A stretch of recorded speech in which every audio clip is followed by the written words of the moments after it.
Happy Friday, Miami. This is Buy, Sell, Hold Miami, a real estate podcast by locals discussing what's going on in the South Florida real estate market. I'm Peter Zalewski. I'm a condo consultant. I'm an expert witness, also the founder of the Miami Condo Investing Club. I'm joined here by my partner, the co-host, the moderator of this week's episode and all episodes, no one else but Daniel Hernandez. He's a real estate advisor over at Compass Real Estate over in Coconut Grove. He does single-family houses as well as condos. Happy 2026, Daniel, and happy Henry Flagler birthday. Happy Henry Flagler birthday. Who is Henry Flagler anyway, Peter? Old man Flagler, the guy who ran the logistics for Standard Oil, and a guy called John D. Rockefeller. He cashed out of the oil business, took his cash, and built a train all the way down to Key West. Well, it lasted for a little while before it went sideways. But anyways, in 1830, on this day, January the 2nd, Henry Flagler was born in upstate New York, but he made his money in Cleveland, and he ultimately came to Florida, and his name is everywhere throughout the Sunshine State. Everywhere throughout the Sunshine State. He's the one who built the railroad all the way to Key West, right? Florida East Coast Railroad. Yep. How long was that taken if you boarded it from New York and you took it all the way to Key West? Oh boy. Well, days, huh? I'm sure it would have taken days, if not weeks. And they didn't even have TSA. Just imagine if they had TSA back then when you got on in New York. I don't think anybody was blowing up trains either. Exactly. Well, anyway, folks, this is Buy, Sell, Hold Miami. Happy New Year, by the way, 2026. It is January 2nd, and it is episode 33. Peter and I are jumping straight into the new year. If I'm sounding a little snarkly, it's because I am, because on New Year's Eve, it was like the coldest New Year's Eve in Miami, and I don't know how many years, 100 years since Wall Street of the South the moniker was claimed in the 1920s, as we constantly like to bring up. But if you're just joining us for the first time today, if your New Year's resolution was to get a little more educated about real estate, and your mom sent this to you or my dad sent this to you, welcome. And so in Buy, Sell, Hold Miami, Peter and I powwow stories back and forth and back and forth and back and forth throughout the week. And then we get together every Friday at 4 o'clock. And this is the show. We powwow these things. We powwow policy. We powwow education. We powwow affordability, because all of these things back in to Miami real estate. And we buy or we sell or we hold our rundown topics, which if you're watching is that little list at the bottom of your screen there. And then we come to a conclusion. If we agree, we buy it. If we don't agree with it, we sell it. And if we don't know, we just hold it. So with that, Peter, I want to jump into the rundown today. And we're going to talk about our friends up in Tallahassee, the House legislature. HB 657 is a developer's dream come true. Peter, did you look into what this was concerning? It was an act relating to community associations. Yeah, I'm going to let you take the lead on that, because I only know condos. When it comes to the other stuff, it's a little bit outside of my expertise. Okay, so this proposed legislation, right? This would authorize HOAs to be terminated, and we talk about condo terminations on this show frequently, but HOAs aren't just about condos. HOAs. The single-family home HOAs, which are prevalent throughout the country. Some people hate their HOAs. I would argue most people hate their HOAs. And that's the whole point of this bill, because to terminate an HOA, say you live in a development community with 300 homes or even 3,000 homes, like the Hammocks. The Hammocks has been in the news because of that fraud. But to terminate one of those associations, it's opaque, it's murky. We don't really know how to do it. And this proposed bill would make that a very easy process. And the process would be the following. If 20% of the HOA, if the owners in the HOA vote to terminate, and then I think it's a petition, so 20% have to put a petition forward, and then a supermajority, 66%, vote to terminate it, then that's it. The HOA is terminated. But I want to peel back the layers of the onion and sort of talk about what the implications of that might be. So, okay, you terminate the HOA, but who now pays for the maintenance of the roads in the HOA, or the security in the HOA, or the landscaping? Because all of those shared costs go into supporting that community. And then further, what does that say about the redevelopment of certain homes within that HOA? Because, I'm sure many HOAs have very strict rules about what you can and cannot do in terms of redeveloping your property. If there's no HOAs, now there's no aesthetic guidelines. You can't paint your door purple. You can't put, I think this was a big one. Somebody was posting around social media that one HOA somewhere in America was saying you could only put one Christmas decoration, one oversized Christmas decoration in your lawn. And so the residents, to respond to that, they found the largest, most obnoxious and haughty looking Christmas decoration just to sort of, give it to the HOA. It shouldn't be contentious. These are your neighbors. These are supposed to be your friends. So this whole legislation would sort of pave a path to eliminate that. And I just think it's interesting.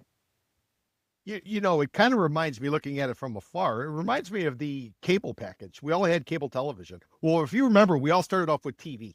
You watched regular TV, you had 4 channels, you had everything. And then all of a sudden they rolled in cable, and with cable, you had all these additional channels, and they started to add extra and add this and add that. And then what happened? People started to cut the cord. They started to break away from it, and then you had to pay for this app and that app. And at the end of the day, the number of apps you have might actually become pretty close to what you're actually paying on the cable side. So I'm not saying it's the exact same thing, but if you start stripping away stuff, and then who pays for the road and who does this, and this particular association within an umbrella association gets to terminate, and then what if construction material has to be brought in and cement trucks and this and that? It sounds like this is going to be a complete headache. At the end of the day, it might be worthwhile, but I would hate to be the first one going in there and basically, blazing the trail, if you will. Oh, definitely. I mean, I don't think our legislature necessarily thinks of the long-term consequences of a lot of their actions. Some of them are good, some of them are bad, and this would sort of be filed under the guinea pig section of new housing legislation.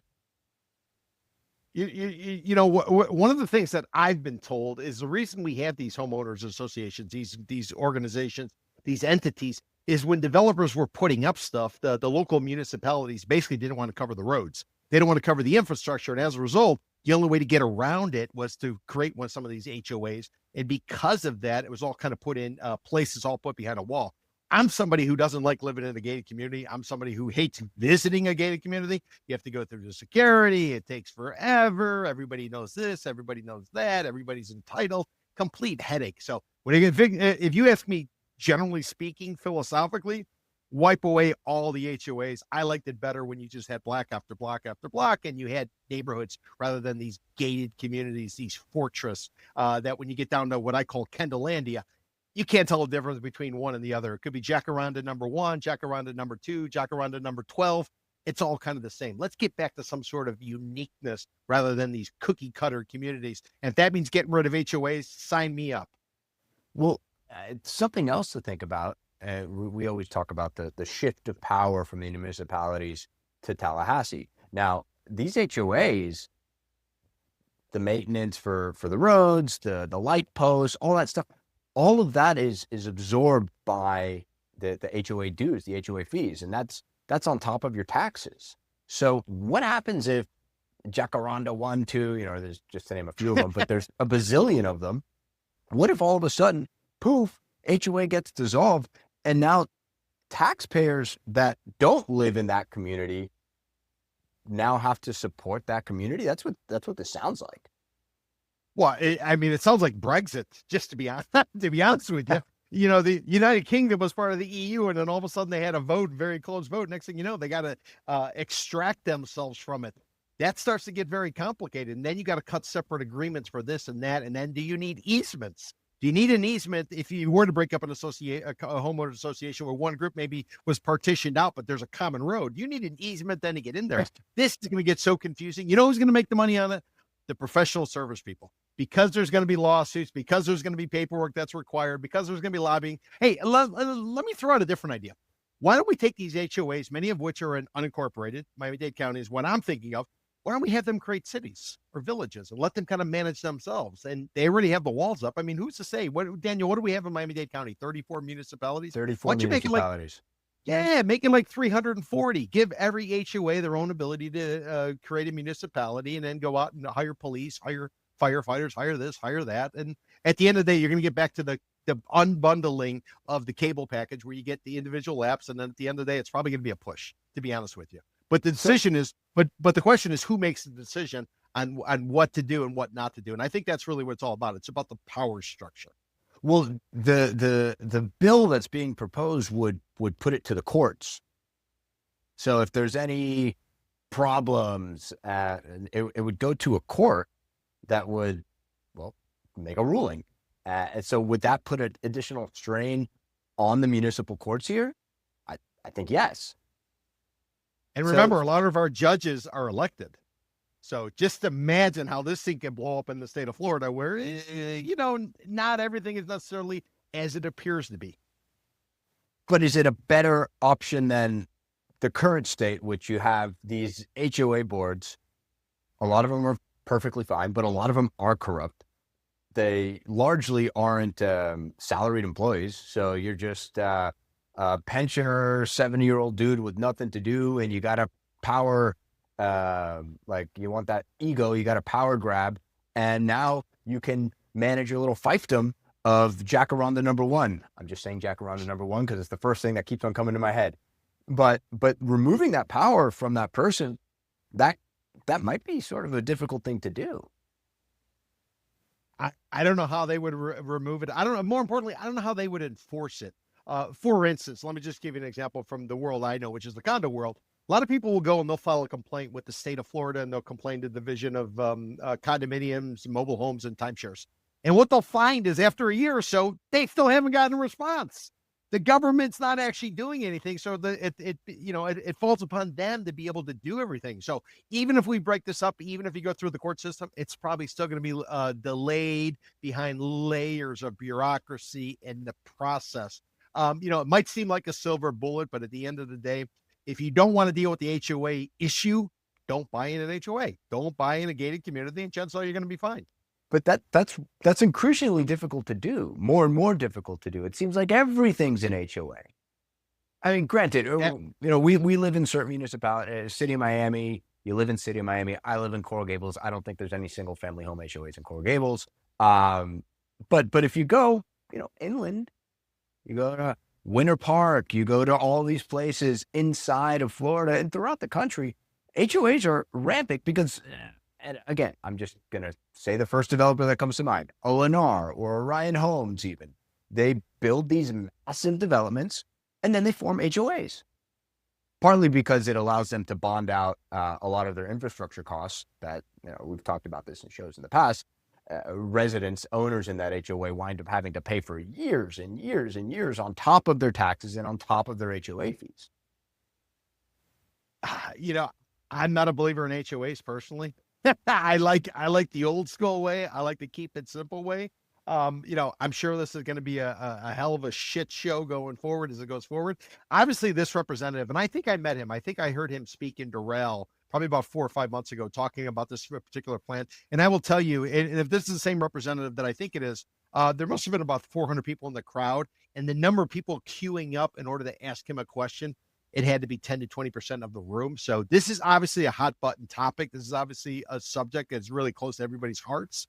I don't know how you get it resolved because at the end of the day, everybody has an opinion, but yet nobody can agree on anything. So maybe it goes forward, maybe it gets passed, but does it actually get put into place and implemented? That's the real question. And if it is implemented, who's going to enforce it? Because like we know on the condo side, when you complain, takes the government forever and ever and ever to get back to you, if in fact they do, based on what people have told me. All right, so buy, sell, hold on HB 657. Yeah, I would be a buy just for shits and giggles. 2026. Let's try to improve the situation. You're just a spectator. You just want to watch the show. We need to make up for the change in the city of Miami government because we've lost so many crucial individuals on the city of Miami government. We're not going to have the same fun. So maybe it comes from the HOA world. Maybe that's how I'll get some of my shits and giggles. All right, you're a buy. I'm a hold on it. I don't know. That's the whole point. If you're just joining us for today, I can hold and it's okay. I'm holding. Moving on. Peter Zalewski, the condo bull. Your name is Peter Zalewski, isn't it? Yes, my name is Peter Zalewski, and I am a bull in 2026. If you remember, I said that a few weeks back. I am a bull. So I want people to recognize that, even though there's a lot of people out there saying, hey, he's a bear, he's a bear, he's a bear. No, I'm a bull in 2026. So this points back to an article that came out from the Herald a week or so ago. We were talking about, there's all this national press talking about how the condo market is just, shout. I don't have the sound effects, so I'm just gonna have to make my own. But there are a few segments, and when I say there are a few market segments, I'm talking to the people who always ask us, and I'm sure Peter gets asked this all the time too. How's the market down in Miami? And the retort that we have to keep on saying, like we're a broken record. Well, which market are you talking about? The condo market, single family home market, what price threshold in each of those markets? Are we in Miami Beach? Are we in Sunrise? Right? There's all these different markets, and it's really difficult to just throw a blanket statement over all of them. But in this Miami Herald article, they talk about one particular segment that Peter talks about a lot, and these $200,000 to $400,000 condos, right? And in that market, it's up 21% year over year, November to November. Okay, and then 1 million and up, and for single family home and condos, I'm not sure why they extrapolated both single family home and condos, but in $1 million and up, total home and condo sales rose 13.2%. And then they go back to just condos.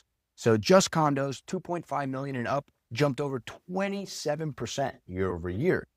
So the part of the market they didn't mention, because I would imagine they did not have a year over year upward trend, is that $400,000 to $1 million market. And I think a lot of those are the vintage 30-year plus older condos that we're talking about. And the budgeting and the assessments, we haven't really seen that completely play through yet.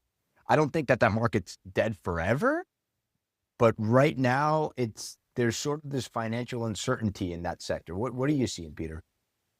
Oh, no, I think I think there's plenty of certainty. The certainty is condo living is expensive. It's getting more expensive, and it will continue to be expensive for the next 2 to 3 years. No question.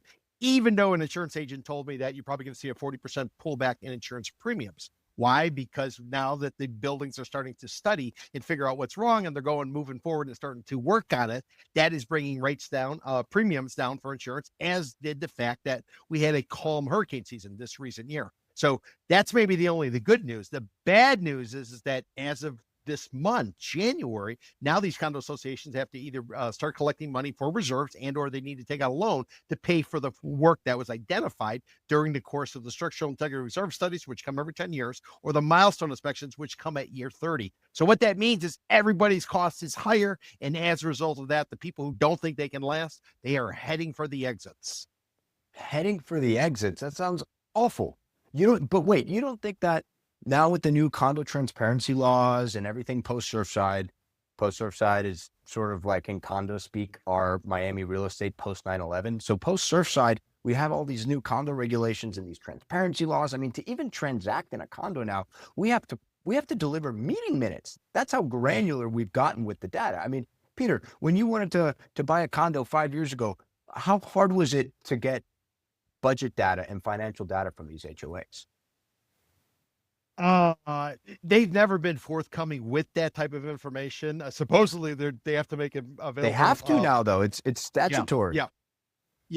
But it's always you always kind of sort of have to beg the associations. Now they're making it more readily available, but keep in mind, they want to hide the information because it will give people a glimpse as to what's really going on. And then you can analyze these condo associations. And then suddenly the smell of the lobby or how beautiful the view is, it gets overwhelmed by what the real financial aspect is of these condo associations. And that is the rub. Daniel, we did a tour 2 weeks ago, and the tour, basically I ran the Brickell Avenue area numbers. And what I found is you are seeing condos today asking prices below what these units traded for in the summer. And that's in the Brickell Avenue area, which I would say is the most popular area down here in the Miami-Dade County. Is that for all condos, or is that vintage? No, that's all condos. 20 of 80 projects. The asking price today is less than what they were in the summer, and our summer goes from May through October. But what I also did is I looked year over year over year, looking at summer buying seasons. And what you found is that sales were down somewhere in the vicinity of, I don't know, 10, 12%. Price per door was down about 18%, and price per foot was down about 9%. So you're already starting to see people looking to exit. Why? I think because they can't afford these condo associations going forward because of all the necessary work that should have been done years ago. It was simply deferred, and now suddenly you have to play catch up. Why? Because you did these mandatory studies done by licensed architects, licensed engineers. They've identified the problem, and now all of a sudden the bill's coming due, and the bill begins to be collected today in January of 2026. You think that with these assessments coming through, and we talked a little bit about insurance in previous weeks, now that the insurance is normalizing, I've spoken to clients who, for the first time in the history of their condo ownership, they've actually seen their insurance fall. Yes, which is what that insurance agent had told me.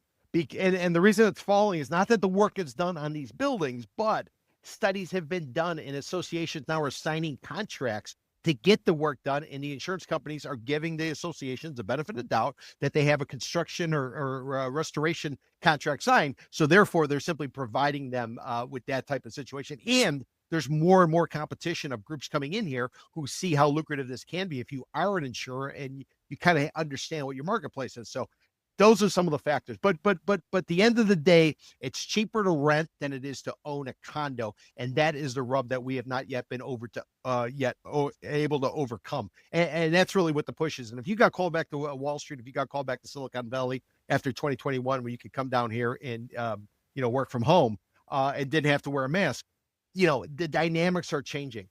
They're changing dramatically. So I continue to see people heading for the exits. They're probably going to really start to cut bait once we get past the Coconut Grove Arts Festival and the Miami Beach Boat Show, which is the middle of February, and also the symbolic halfway point to the popular winter buying season down here from November through